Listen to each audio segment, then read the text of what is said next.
Hi everyone, welcome back to some more Debate 'em All. This is the 14th installment of this series, and I just want to say thank you guys so much for being here still. I know it's been a while since the last one. It was meant to be a weekly series, but you know, things happen, things come up, and you know, I just didn't really feel like recording it for a while. But now we're here again, and I took to Instagram actually. You know, I'm trying to get a different mixture of opinions from a different mixture of people. You know, my Instagram followers are not going to be the same as my Twitter followers, for example.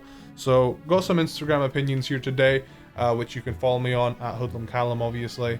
And yeah, let's just go ahead and get into it. The first take is, Pokemon fans will never be satisfied no matter what they are given. And, I think this is more of a thing in general, more than just Pokemon fans. I think no matter what, humans will never be satisfied. We're always striving for more. I don't think there ever, like, you know, people always say there's never such a thing as, I guess, perfection, you know, because no matter if something is perfect, there is things you in here and there you could be like, well, it could have also done this and that would have made it even better, meaning what it currently has isn't perfect. So, you know, that this can be this sentence can be applied to just humans in general. I don't think it's a Pokemon fans thing. I think people just always want more, and hey, that's just how it is. On to the next question. Do you think evil teams should have more simpler plans, like stealing Pokemon, for example?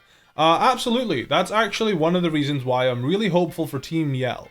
Despite their name being a bit questionable, Team Yell, I think they are genuinely going to be kind of like Team Skull, in the sense of that they are just they're just silly. They're punks. They're not really causing much harm in the grand scheme of things. You know, they're annoying people, but they're not evil. They're not true evil. And I think we need a break from true evil, because you know, like it or not, we've had Lysander who tried to end the world, Getsis, every villain until Team Skull has pretty much just been pure evil.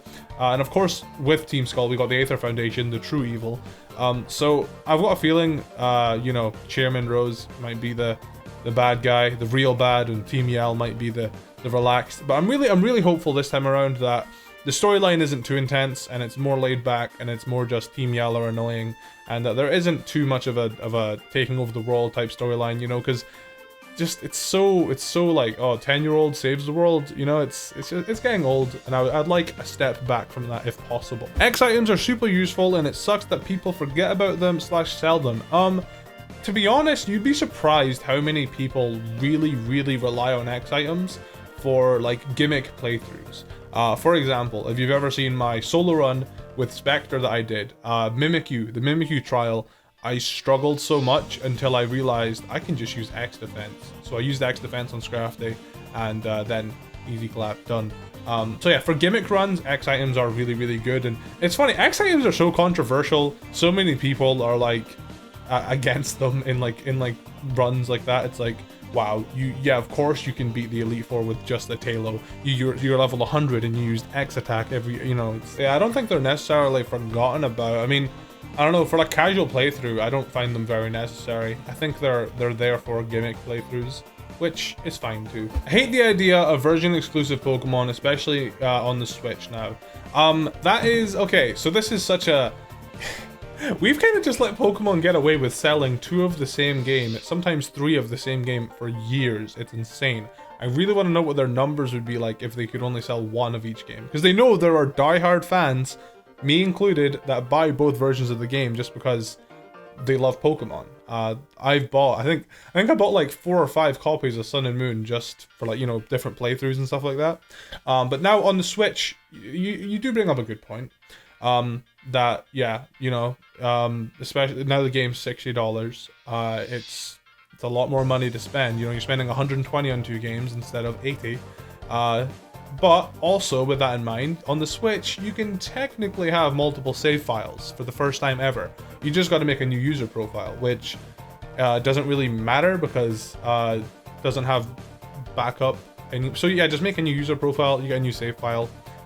Easy, done. I mean, I guess unless you... Actually, wait, I think if you do buy the game on the eShop, I think you still can play it I don't know. It's complicated. But yeah, you can technically have multiple save files, which is pretty cool. So while the game is more expensive, you don't have to buy multiple carts to play more than one save file, I guess.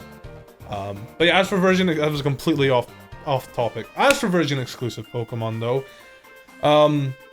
the whole point of Pokemon is to, like, the whole point, it was to catch, battle, and trade with friends, and that has always been kind of the point they try to drive home. I think that's the reason why so many of Ash's Pokemon are given to him, to drive home the whole, like, you know, catch, battle, trade aspect of the games. You know, the fact that there's version exclusive Pokemon is just to kind of sell more games, obviously, but I think it's also to stay in line with the, you know, trade. It's like, how else could they do version exclusive Pokemon? Because they want every, you know, they want to give you a reason to trade with other people. You don't have to buy both versions. If you want to trade with other people, you know, there's plenty of ways you can do it online. Yeah, I don't know. I really do want to see a Pokemon game where it is just one version, and just want to see how it does, like a main series Pokemon game. Like if they've released Sword and Shield as just one game. Interesting. Sword and Shield will be less played than the DS games, therefore it will eventually be forgettable. That's such a, I don't know, it's really hard to say because the games aren't out yet, but Pokemon Sword and Shield are the first main series games on a console. That's a pretty big landmark. Like, that's a pretty big, like, you know, this franchise has always been, you know, on handheld consoles, and now for the first time ever, it's on a home console you can play on your TV. That's a huge deal for Pokemon, especially it's a game series that's been around for 20 plus years. I don't know if that's gonna be easily forgettable. I just can't see that being forgettable. Do I have a gray hair? Oh god. Are the graphics of Sword and Shield really that bad? Obviously the game isn't out yet, but I watched a video from PD Winnell yesterday, and he was saying how he got to play the game, the demo at the Nintendo offices or the Game Freak at Pokemon office, whatever. You got to play the game, the demo, and he said seeing it on the TV, like in front of you, is a much different experience than just watching it on your phone or watching on like the graphics probably take you away, you know, you get more into it. That makes sense. I saw True Green also. True Green made a tweet about how he put the trailer on his TV and just looked at it from there and was like, whoa, you know? So no, I don't think the graphics are bad. I mean, obviously, in a perfect world, they could be better. It's from what I was saying at the beginning of this video, everything can be improved upon. But I don't think they're as bad as everybody's making them out to be. I definitely think once we have it on the TV in front of us, we're going to be like, oh my god, these games are so pretty. Personally, the thing I'm not the biggest fan of is the lines on the Pokemon. I'd preferred the Pokemon Let's Go Pikachu and Eevee lineless art style, but I understand from the point of view of like maybe they just wanted to differ the two. If they're gonna go down the Let's Go Johto next year or whatever, they're gonna make that game next year. I don't know if they are, but if they are, I can understand if they wanted to have the two games have two different art styles. You know, bobbleheads, lineless, and Let's Go Pikachu and Eevee. You know, just to differ the two games, just so they don't look like the same thing, and you know, just to make sure that people know that there is a difference with these two main series games or whatever. Yeah, I think I think the graphics are good. I think they're good. Obviously, the thing is, people always compare them to Breath of the Wild, but I didn't think Breath of the Wild looked that good. But it's just personal preference at the end of the day when it comes to graphics, I think. And I think Pokemon graphics look good. Which generation deserves the most Galarian forms? I'm gonna say Generation 2 or Generation 6, because those are Generation 7, Generation 2 or Generation 6, because Generation 2, it's, you know, everybody loves Gen 2, and I think there's a lot they could do with some Gen 2 Pokemon. And Generation 6, because it is the least amount of Pokemon they've ever added to a game, period. And I think that they could, you know, flesh out some designs, get some more Pokemon from Gen 6 in there. Yeah, X and Y only added like 60, 70 Pokemon. Gen 2 added 100. Gen 7, they added like 80, 90. So Gen 2 has less, but Gen 7 is the latest gen, you know, and yeah, I think Gen 2, Gen 6. I'd love to see a lot of Galarian forms from there. Opinion on Alolan Weezing. He looks like a bog. I think Alolan Weezing's dope. Lockston made a video where he basically went over why Alolan Weezing is a fairy type, and I guess just why he looks the way he does. And I just think they did a really good job designing him. Pokemon, you know, I've said it before, I'm gonna say it again. Pokemon, if you don't like a Pokemon, look into their origin and you will come to appreciate them a bit more. Even if you don't like them, you'll be like, oh wow, the designers put a lot of thought into this, because genuinely, a lot of thought goes into designing every single Pokemon, surprisingly.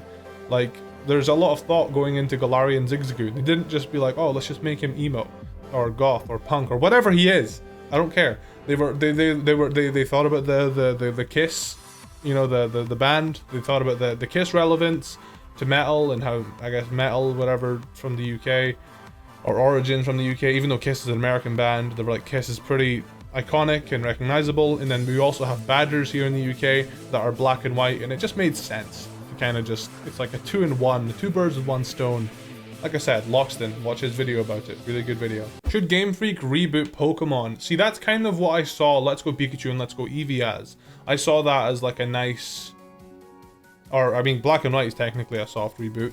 I saw Let's Go Pikachu and Let's Go Eevee as like okay, so, okay, let me just lay this out. You're a company that is insanely successful. You've been going for 20 plus years, and you want to make your product, your brand, you want to last for another 20 years, and you're coming up to 1,000 creatures. How on earth do you keep your game series going for another 20 years? And I think Let's Go Pikachu and Let's Go Eevee are good starts to keeping the Pokemon Company alive, you know, while also giving us, I don't know, giving us every game reimagined in 3D, I guess, in this Let's Go Pikachu and Let's Go Eevee style. I don't know, I think it's necessary for Pokemon, because to stay alive for like another 10-20 years, they're, you know, to stay relevant for, you know, oh man, it's gonna be, we've just never been this far before, have we? Like, I mean, I guess Hello Kitty's been around for a long time, but Pokemon is its own thing. There's never been anything like Pokemon, and it's kind of hard to judge, you know, we can't really compare it to anything else. It's like, oh well, you know, this is how this company handled it. You don't know. So Pokemon, I think, are just doing their best to stay alive. they're trying to longevity, that's what they're going for. And I think Let's Go Pikachu and Let's Go Eevee kind of is a reboot, so to say, without getting without getting rid of all the Pokemon, but Sword and Shield. Do you think Game Freak is adding too many Pokemon with new abilities / moves? I don't know. It's an interesting question, because I don't think so. I really do have a white hair there, don't I? Oh, white. God damn it. Anyways, that's an interesting. Okay, so no, I don't think it's a bad thing. Because, you know, we've got Obstagoon now with his own unique ability and his own, you know, his whole obstructing going on, and we had Golisopod last gen and Wimpod. I don't know, I think it's good to have, I guess, more than just legendaries have exclusive moves and exclusive abilities and stuff like that. And you know, they don't have to be exclusive forever. They can easily add a Pokemon with the same ability in later generations, you know, to, I don't know, get a new spin on it. I think it's definitely a good thing that we have as much variety as we can. I know Game Freak love their gimmicks, so, you know, I think having all these gimmick mons, not necessarily a bad thing. I mean, it sucks when I guess the Pokemon isn't useful, but stuff like Comfey has its uses. It's got a really gimmicky ability and a gimmicky move and floral healing, but it does have its use. Same with Pyukumuku. It's like Wobbuffet too, but it does have its use. I wouldn't be mad if they only added 40 to 50 new Galar mons. I wouldn't necessarily be mad, but I'm expecting at least 70 to 80. If they're going to cut the Pokedex, I definitely think we should see quite a few new Pokemon, not including Galar forms. So I think we should realistically, this is my bare minimum: 70 to 80 new Pokemon, new fresh new designs. So I guess Obstagoon can be included in there, but not Lanoon and Zigzagoon because they're not new, they're just redesigned. Obstagoon's new though. So like 70 to 80 of those. They can include other older gen redesigns as well if they want in that. So, you know, Yan Mega got a Galarian evolution. That can be included, just not Yan Mega itself. If that makes sense. 70 to 80 new Pokemon, and then like 30 Galarian forms. I think that would be enough for me to not feel unsatisfied. If it was only 40 to 50 new Mons, I don't think they could justify cutting the decks. I don't know.